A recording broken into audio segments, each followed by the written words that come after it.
राम राम जी। आप सबका मेरे व्रत और त्योहार की कहानी चैनल में स्वागत है। आज की वीडियो में गणगौर पूजा से लेकर गणगौर विदाई तक की संपूर्ण जानकारी मिलेगी। तो आइए जानते हैं।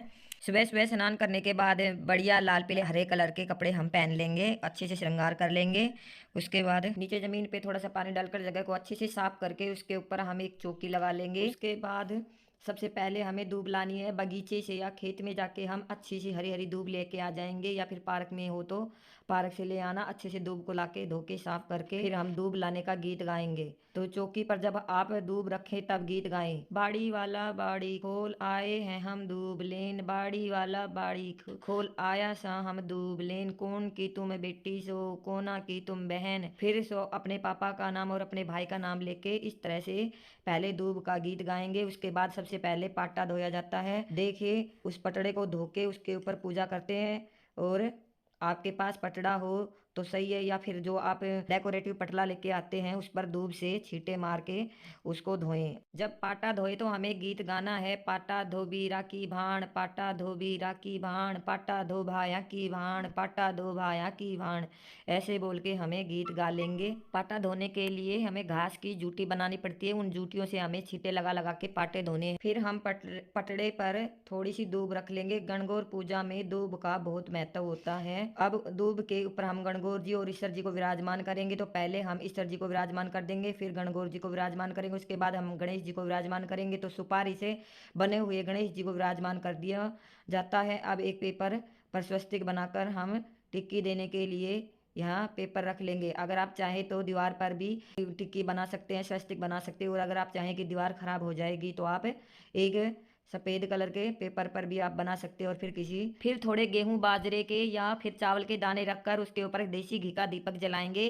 फिर 16-16 तार की जूटी 3 जूटी बनाएंगे। एक जूटी से गणेश जी को सबसे पहले दातुन कराएंगे, फिर ईश्वर जी को दातुन कराएंगे, फिर तीसरी जूटी से दुर्वा की तीसरी जूटी से गणगौर माता जी को दातुन कराएंगे। उसके बाद भाव रूप से गणेश जी को ईश्वर गौरा जी को हम स्नान कराएंगे। दुर्वा से हम उनको छींटे लगाएंगे। फिर सबसे पहले हम गणेश जी का पूजन कर लेंगे, फिर ईश्वर जी भगवान का पूजन करेंगे और फिर गणगौर माता का पूजन करेंगे। सबसे पहले गणेश जी को तिलक लगा देंगे, वस्त्र के रूप में कलावा समर्पित कर देंगे। फिर ईश्वर जी को हम सफेद रंग का वस्त्र समर्पित करेंगे।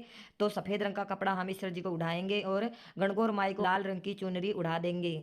तो माता रानी की जो चुनरी आती है उस तरह की चुनरी आप गणगौर माई को उड़ा सकते हैं। उसके बाद गणगौर माई और ईश्वर भगवान को हम यहाँ पर रोली से तिलक कर देंगे, चावल समर्पित कर देंगे। फिर जो हम टिक्की के लिए पेपर लेते हैं या फिर दीवार पे बनाते हैं उसके ऊपर हम मेहंदी से कलावा लगा देंगे, दोनों साइड से you goal round Mala side में। अब यह पेपर इधर उधर ना गिरे इसलिए इसको एक बोर्ड पर चिपका देंगे। अगर आप दीवार पे बनाए हैं तो ऐसी कोई दिक्कत नहीं है, और पेपर रखे हैं तो पेपर को अच्छे से चिपका देना ताकि वो इधर उधर ना गिरे। अब हमें दीवार पर टिक्की लगानी है। तो सबसे पहले हम रोली से 16 टिक्की लगाएंगे। जो भी आपके पास में औरतें बैठ के जो भी पूजन कर रही है वो सब अपने अपने नाम की 16-16 टिक्की अलग अलग लगाएंगी। फिर हम काजल से टिक्की लगाएंगे 16, फिर मेहंदी से इस तरह से 16-16 टिक्की 3 प्रकार की लगानी जाती है। टिक्की लगाने हुए हमें गीत गाना है। गोरा ने मंगाई लाल टिक्की, गोरा ने मंगाई पीली टिक्की, गोरा ने मंगाई हरी टिक्की, वो तो चला रे लेने जयपुर देश लाबाने,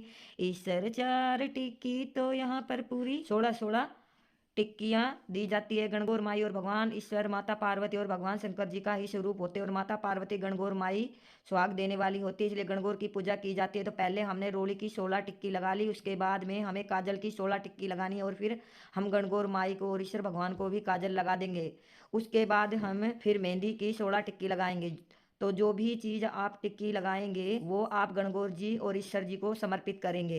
तो इस तरह से देखिए 16 टिक्की लगा देंगे। और आप जैसा कि बताया उतनी महिलाएं पूजन करिए, वही सब अपने अपने नाम की ये तीनों टिक्कियां अलग अलग लगाएंगी। 16-16 टिक्कियां सब लगाएंगी। उसके बाद जो मेहंदी है वो ईश्वर जी को भी लगा देंगे, गणगौर माई को भी लगा देंगे, और अपने आप को जरूर लगा ले। बेशक आपने मेहंदी लगाई हुई है फिर भी इस मेहंदी में से थोड़ी सी मेहंदी आप लगा लेंगे। उसके बाद हम भोग समर्पित करेंगे। तो हलवा का भोग समर्पित कर सकते हैं आप, चाहे आप पूरे का गुलगुला या भोग समर्पित कर सकते हैं। अगर आपकी शादी की पहली साल है तो आप इस तरह के गुलगुले बनाकर 16 गुलगुले समर्पित कर दीजिए, या आप उद्यापन कर रहे हैं तो भी आप 16 गुलगुले समर्पित करने हैं आपको।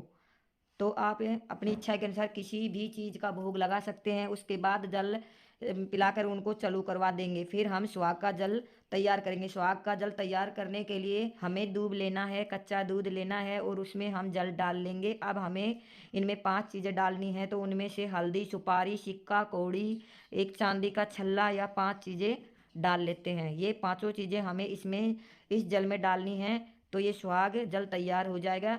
थोड़े से फूल हम इसमें डाल लेंगे और फिर 16-16 तार की 2 जूटियाँ हम बनाएंगे। तो इस तरह की जूटी बना के हमें 16 बार छींटे लगाने हैं। छींटे लगाने का गीत गाते हुए हमें 16 बार इस तरह से गणगौर बाई को, भगवान ईश्वर को छींटे लगाने हैं। गौर गौर गोमती ईश्वर पूजे पार्वती, पार्वती का आला टिक्का, गोरा का सोने का टिक्का, हमारा है टिक्कू का टिक्का। जितनी भी महिलाएं पूजन कर रही हैं सभी 16 बार इस तरह के छींटे लगाते हुए गीत गाएं। 16 बार गिनकर सभी छींटे लगाएं। उसके बाद सुहाग का सामान समर्पित कर देंगे। और अगर 16 श्रृंगार हो तो 16 श्रृंगार समर्पित कर दिए, 16 नहीं है तो जितना श्रृंगार का आपके पास हो उतना आप समर्पित कर सकती हैं।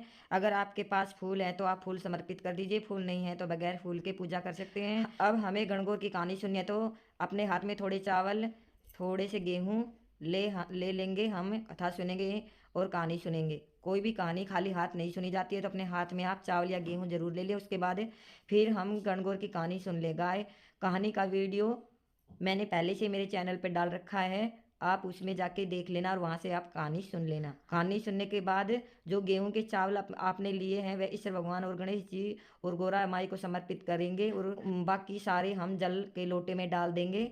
थोड़े थोड़े उन तीनों को समर्पित करने के बाद तो इस तरह से कहानी पूर्ण हो जाएगी और इस तरह से हमारी सुबह की गणगौर पूजा पूरी हो जाएगी। यह पूजा करने के बाद जो जल का लोटा है यह हम सूर्य को अर्घ दे देंगे। और जो हमने सुहाग जल बनाया था इसमें से जो भी 500 चीजें हमने डाली हैं है ना, वो सब हम कटोरी में अलग से निकाल कर रख लेंगे, क्योंकि शाम के समय जब पानी पिलाएंगे तब भी इन चीज़ों की ज़रूरत पड़ेगी और विदाई के टाइम भी ज़रूरत पड़ेगी। तो यह चौकी पर ही आप रख, चौकी के ऊपर ही रखा रहने दे। उसके बाद जो सुहाग जल है ये हमें अपने आंगन में सींचना है, डालना है। तो इस तरह से देखिए घूमते हुए पूरे आंगन में बिखेरते हुए सब जगह छींटे लगा देंगे और अपने आंगन में या अपनी छत पर सींच सकते हैं। अगर खुली जगह नहीं है तो आप इन्हें पौधों में सींच सकते हैं। तो जो भी जल है इसको हम सींच देंगे। इस तरह से हमारी पूजा जो है वो पूरी हो जाएगी। देखिए सुबह की पूजा पूर्ण हो जाएगी। सुबह की पूजा करने के बाद चौकी ऐसी ही रहेगी जैसे है वैसे। इसके बाद हम शाम को पानी पिलाते हैं। गणगौर को पानी हम कैसे पिलाएंगे, अपने पल्लू में हम चांदी का छल्ला लेंगे, उसमें जो बूंद होगी, देखिए जब पल्लू से छल्ले को या अंगूठी को पकड़ के हम पानी में डुबोते हैं तो जो बूंद निकलती है वो बूंद हमें ईश्वर गौरा जी को बूंद बूंद करके पानी पिलाना है। और फिर हमें गीत गाना है। गीत कैसे गाएंगे, मारी गोरती साई जी ओ राज घाटारो मुकुट करो, ब्रह्मदास ईश्वर दास जी ओ राज घाटारो मुकुट करो, मारी गौरा पानीड़ो पिलाए घाटारो मुकुट करो। इस तरह से हम गणगौर को पानी पिला देंगे। उसके बाद विदाई विसर्जन करना है। तो देखिए आप चाहें तो घर पर ही विसर्जन कर सकते हैं, क्योंकि मिट्टी की मूर्तियां बहुत आसानी से विसर्जन हो जाएगा। और आपके यहाँ पर कोई नदी तालाब वगैरह है तो आप वहां जाकर भी गणगौर जी का विसर्जन कर सकते हैं। घर पर विसर्जन कैसे करेंगे वो बता देती हूँ। विसर्जन आप शाम को रात तक किसी भी टाइम गणगौर का विसर्जन कर सकते हैं। गीत गाते हुए हम गणगौर का विसर्जन करते हैं। बड़े से बर्तन में हम जल भर लेंगे, तो उसमें थोड़ा सा गंगा जल डालेंगे। तो यहाँ पर शुद्ध जल हमें ले लेना है। इसमें हम थोड़ी सी रुडली डालेंगे, थोड़े से गेहूं या चावल डाल देंगे और फूल हम डाल देंगे।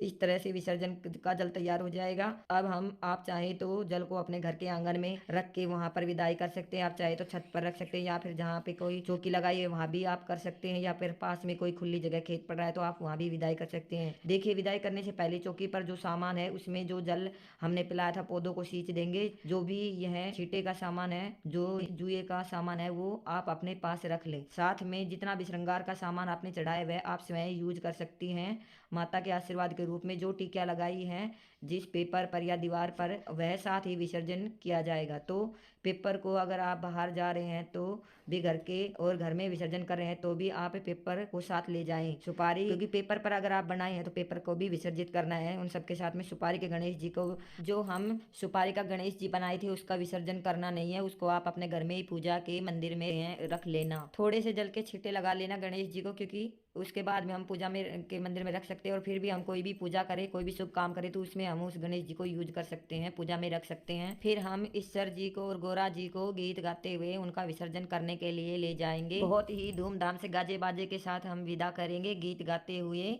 गणगौर चली हरे हरे गौरा जी चली हरे हरे, मेरी माई चली हरे हरे गणगौर चली, सासरिये बैठी रथ में ईश्वर जी के साथ, गौरा जी चली हरे हरे हाजी चली हरे हरे। इस तरह गीत गाते हुए धीरे धीरे से हम ईश्वर जी और गणगौर जी को जल में विसर्जित कर देंगे। इस तरह से गणगौर माई विदा हो जाएंगी। अगले साल गणगौर माई से आने के लिए जरूर हाथ जोड़ के हम प्रार्थना करेंगे। इसके साथ ही जो भी आपने फूल घास पत्ते जो भी चढ़ाए हैं वह सब गणगौर माई के साथ ही जाएंगे।